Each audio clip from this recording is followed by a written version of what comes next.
কখনো ভেবে দেখেছো যখন তুমি মুভি দেখতে যাও তখন তার এন্ট্রিটা খুবই সুন্দর থাকে কিন্তু এক্সিট এইটা ইচ্ছা করে করা হয়। দেখো, প্রথমত সিনেমা হলের কাছে তুমি কোনো অডিয়েন্স নও, তুমি একজন ইনভেন্টারি, ইমোশনের ইনভেন্টারি।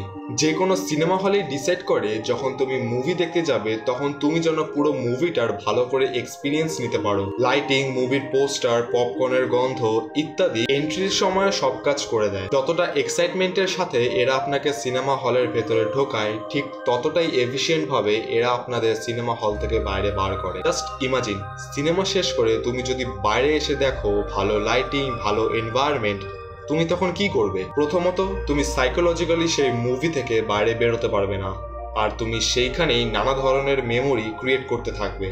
কিভাবে? সিম্পলি ফটো তোলার মধ্যে দিয়ে। কেউ ফটো তোলার জন্য দাঁড়াবে, কেউ কথা বলার জন্য দাঁড়াবে। সিনেমা হল ওনাররা এটা কোনো রকম ভাবেই চায় না। তারা সিনেমার এক্সিট পয়েন্টে আপনাদের কোনো রকম ভাবেই এন্টারটেইন করতে চায় না। এমনকি ওই এক্সিট পয়েন্টে কোনো রকম ব্যানার বা মানুষও থাকে না আপনাদের বাইরে বেরিয়ে আসতে বলার জন্য।